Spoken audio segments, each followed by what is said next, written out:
KPCCയുടെ രാഷ്ട്രീയകാര്യ സമിതി യോഗം തല്ലിപ്പിരിഞ്ഞു അക്ഷരാർത്ഥത്തിൽ.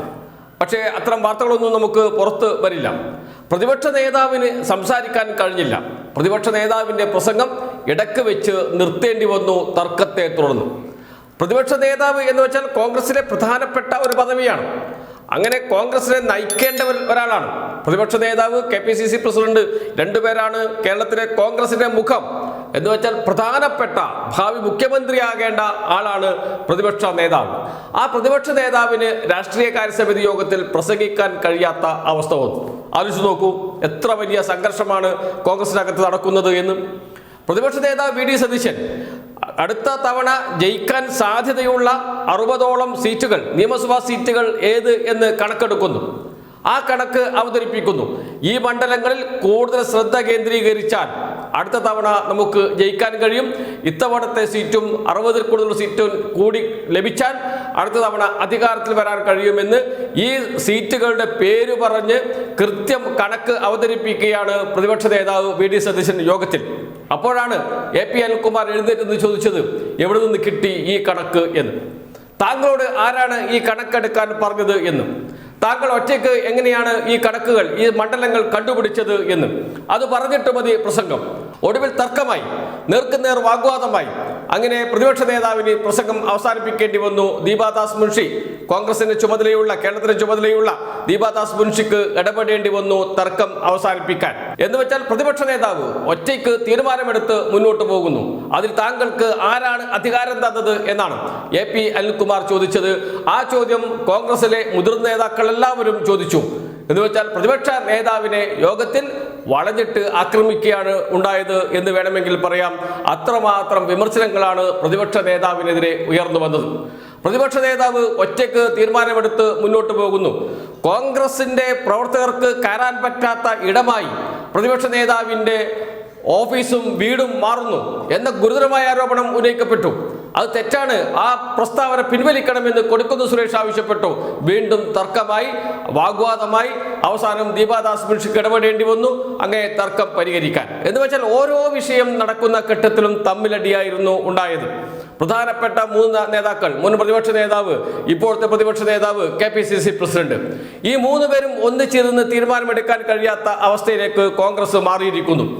പ്രതിപക്ഷ നേതാവും KPCC പ്രസിഡന്റും അവർ മുഖാമുഖം കണ്ടാൽ മിണ്ടില്ല, മുഖം തിരിച്ച് നടന്നു പോകുന്ന അവസ്ഥ.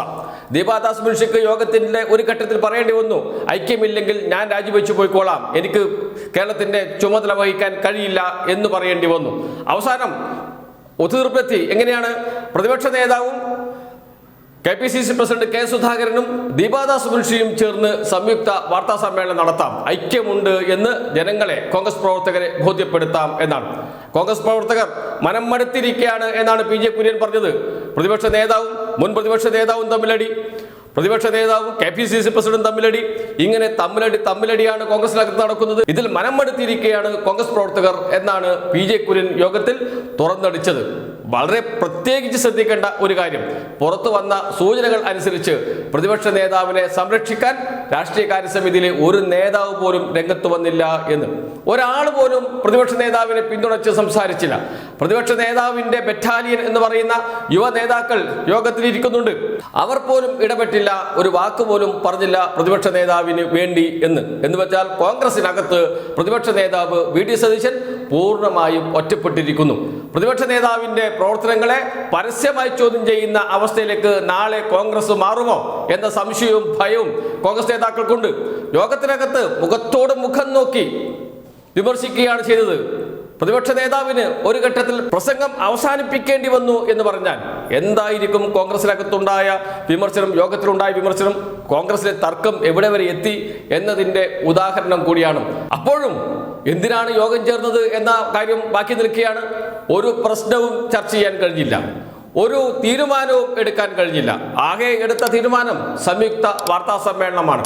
ആ സംയുക്ത വാർത്താ സമ്മേളനവും മാറ്റിവെച്ചിരിക്കുന്നു എന്ന വാർത്തയും പുറത്തു വരുന്നുണ്ട്.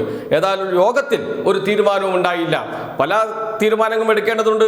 PV അൻവറിന്റെ കാര്യം, PV അൻവറിന്റെ വിഷയം ചർച്ചയ്ക്കേ വന്നില്ല, ചർച്ചയ്ക്കെടുക്കാൻ പോലും പറ്റുന്നില്ല. അങ്ങനെയുള്ളൊരു അവസ്ഥയിലാണ് കോൺഗ്രസ് നിൽക്കുന്നത്. അതുകൊണ്ട് തന്നെയാണ് രാഷ്ട്രീയകാര്യ സമിതിയിൽ ഒരു തീരുമാനമെടുക്കാതെ അലസിപ്പിരിഞ്ഞു, തല്ലിപ്പിരിഞ്ഞു എന്ന് പറയേണ്ടി വരുന്നത്. അതാണ് ഇപ്പോഴത്തെ കോൺഗ്രസിന്റെ അവസ്ഥ. തല്ല് തുടങ്ങിയിരിക്കുന്നു. ഇപ്പോഴേ 2026 തെരഞ്ഞെടുപ്പിനെ ചൊല്ലിയാണ് ഇപ്പോൾ തന്നെ അടി നടന്നിരിക്കുന്നത് എന്നോർക്കണം. എന്ന് വെച്ചാൽ 2026 തെരഞ്ഞെടുപ്പ് വരുന്നതിന് മുമ്പ് എന്തായിരിക്കും കോൺഗ്രസിലെ അവസ്ഥ എന്ന് ഇപ്പോഴത്തെ സംഭവങ്ങൾ നമ്മോട് പറയുന്നുണ്ട്.